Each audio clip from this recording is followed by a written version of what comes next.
All right, guys, I want to do a little update on my gear here this year. So I've joined the dark side.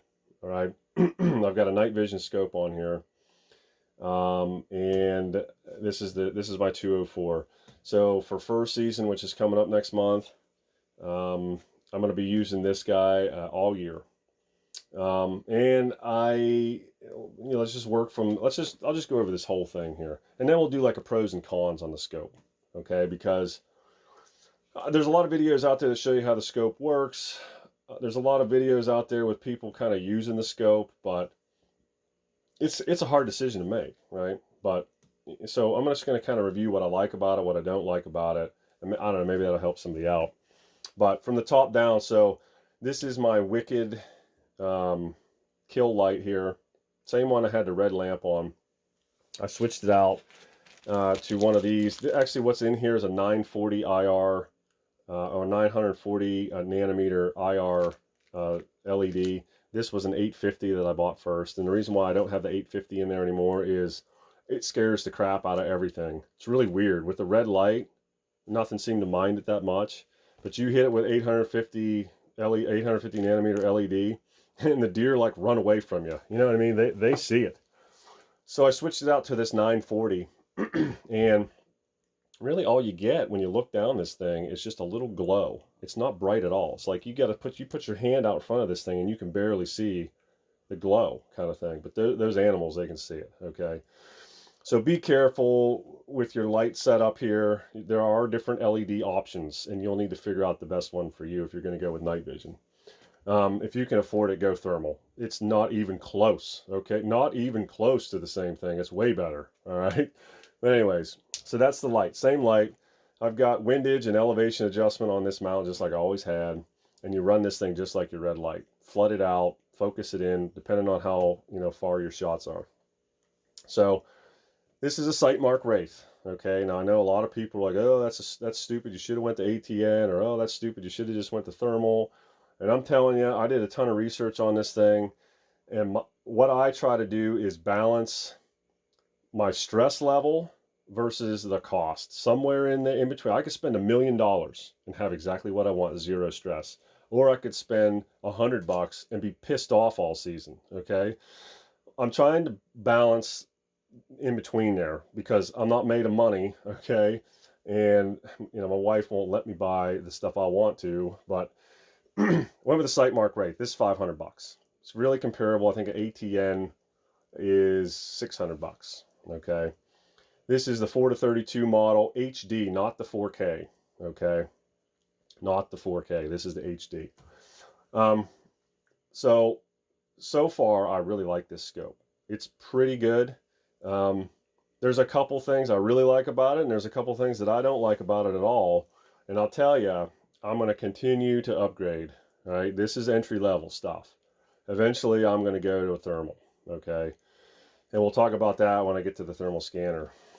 Sightmark Wraith, 4-32 by 50 HD here. So plus and minuses list. Cost is great.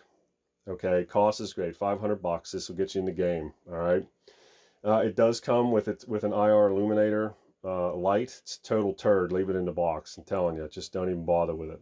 It's terrible. This guy will get me out to 300 yards, 350 yards, which is plenty. I shoot everything pretty much inside of 100 yards, so this is fine. All right, so $500. It's got plenty of focus, parallax adjustment, all that stuff. You hit buttons to change your power. It's really easy, is what I'm getting at. It's really easy to use this scope. Zero and out, piece of cake. Take 3 shots or even 1 shot, whatever you want. Set up your reticle, so that you move your correction reticle over.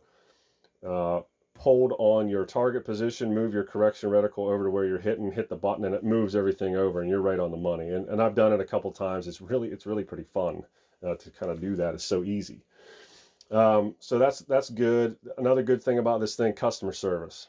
Customer service is outstanding. I've already had a problem with this thing. Some of these caps on the HDs short out, and what happens is I have no batteries in here. I'm running an external power supply here. But I used to run this thing. I had batteries in here and the external power supply. what it would do is it would run these dead and then shut off. And I couldn't get it to go back out. As long as I have batteries in here, because it shorted out the cap, as long as I had batteries in here, it wouldn't switch over to the external power supply. Called Sightmark on it, had a couple emails back and forth. I've got a cap coming to me in the mail, no extra charge. They're just sending it to me. And I got, literally, I send them an email, and it's like a couple hours later, boom, got an email back. They're wanting to talk to me, understand all there is to know about. I mean, they're really good. I was really impressed with that. Okay. But, like I said, I got no batteries in here. So I do run external power supply. I can't remember, I think it was Perceptive Outdoors. I'm going to give that guy a little bit of a shout out here. I watched his video on YouTube. There's a ton of videos on these things, right? Watched his video on YouTube. He talked about 3 different flavors of power supplies or external battery packs, and I went with this one, which is the top of the line one, the bigger one, I guess I should say. He actually buys these battery packs off of Amazon, and then he epoxies a Picatinny clamp on it. So I bought that from him, and this thing is awesome. This guy will run 15 hours straight, and I've run it probably 7 or 8 hours straight already just this summer. Okay, and what I do is when I get to the stand, I turn the scope on and I just leave the thing on the whole time. The whole time, I never shut it off. And so far everything's been great. A little bit of a learning with this cap issue, but not too bad. So downsides on this thing. So it will take video, which I'm excited to kind of take you guys along on some hunts. I'm definitely going to try to run the video on this guy, because I'll tell you, when you get a fox or a coyote that's just running as hard as it can at the call, it's awesome. It is so exciting to see that. I mean, they go crazy. But anyways, or raccoons, raccoons coming in ready to go to war. You're playing fight sounds and they just want to kill you, sort of thing. It's really fun. But anyways, it's a little grainy. Okay, it's the HD model, not the 4K. It's a little grainy. Okay, I run it on 4 power, and if I go up to 8, 12 power, something like that, shooting the target at 100 yards is pretty grained out. It's pretty bad. Okay, so that's one downside of this thing. The other downside that I really have is really the only 2 complaints I have is even for a 50 millimeter objective, the field of view coming out of this guy is pretty small. It's pretty small. So I've got this thing mounted on a 20 MOA rail, a 20 MOA scope mount here. And to get this thing zeroed out, it's like your field of view, it's like you have this huge, sensor, right? And your crosshairs are somewhere in there and you're just moving it around, and it's like you're just doing this, right, to figure out how to zero this guy out. So it's like it could have a pretty big field of view, but they've necked it down to like nothing. It's really tight. It's really tight. So sometimes it's hard to find animals in this thing, even on 4 power. Okay, and it's the power. 4 power is pretty good. Okay, it's not that grainy. But remember, this is IR and night vision, so everything's just black and white, right? And you turn your light up too hot and everything kind of like burns out on you a little bit or whatever. But it can be hard. It can be tough to find stuff in this scope a little bit. So that's the scope. That's the upgrades. I got more wires and batteries and crap on this thing at this point. It's nuts. I actually went into a gun shop to try to get a scope cap for this thing, something I could flip open. And the whole place was packed. The whole place just got quiet. Because I walked in with this guy, and it's all freaking tricked out. Everybody's looking at it like, what the hell is that? You know what I mean? So, I mean, it's a fun gun. It looks cool and stuff like that, but it weighs about 15 pounds. This sucker is obnoxious at this point. It's bad enough with a Remington varmint taper, but even for a freaking stud like me, this thing here, this combo here is really freaking heavy now. It's a painful carry. All right, that's the rig. This guy is probably the most exciting thing I've had in a while. Okay, this is an AGM. This is made by AGM. This is a Taipan 19. Okay, so it's got a 19 millimeter. This is a thermal monocular. This is like military grade awesome right here. This sucker is crazy. You can see 600-700 yards at night and identify deer, whatever, It's got a focus ring. It's got parallax adjustment. This thing is awesome. This will take video, and I'll show you some images with this thing too. It'll take pictures. It'll take video with sound. I can't remember what the zoom goes up to, but you can zoom way in. Same thing with this guy though. You zoom in too much and it gets grainy. Okay, it's tough to use it when it's really cranked up.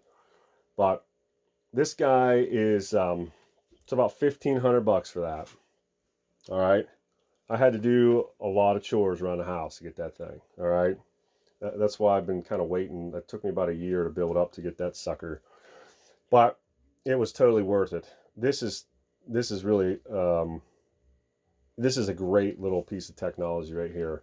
Now, when I go in, I don't use lights at all now, nothing. I have a headlamp on just in case I got to chase something in the weeds and pistol it down or something, and I want to be able to see for that. But when I'm going into spots and sometimes I'm walking 100 yards or more, I'm totally blacked out, and I'm just relying on this thermal scanner to get me in and out.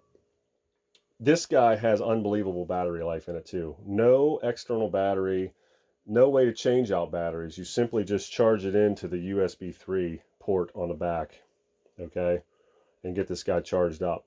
But I'll run this thing all night and it'll be fine. It has an excellent battery life, which I was really scared about because it's internal battery. I got no way to control that, and my only other experience was with the Sightmark Wraith that dies in like 2 hours on AA's. It doesn't last long at all. But this thing has excellent battery life. And this is probably something like this is probably what I'll move to with the scope too. Is some type of a thermal scope. If I can save my nickels here and get this saved up, maybe next year. But that's what I'm running this year. The next couple clips here, I'll just show you some video of what I got. But if you're trying to get into the night vision game, I highly recommend an AGM. I don't know how anybody could complain about this thing. There's virtually zero downsides to this guy. It's awesome. One thing you will need to know though, if you're going to get into this using a monocular, you got to hold it to your eye all night. Okay. I'll get out of a spot like where I've been sitting for like an hour or something, and my shoulders feel like I just got out of the gym because I'm switching back and forth between my right hand and my left hand, and that's going to freeze in the wintertime. When it gets cold, that's going to be really cold to hold that thing up all night. So I'm already looking at like helmet attachments and stuff. Now, I'm not really into playing, army guy out in the woods. That just is not my style. But if it has a function and a purpose, then wearing kind of a helmet with a detached mount, to kind of hold this guy for me, is something I would consider. But I'm not really big on running around looking like a military guy out in the woods. That's just kind of silly. So I guess that's about it with the hardware. Other than that, that's the upgrade for this year. I'll get you a couple clips here with some videos.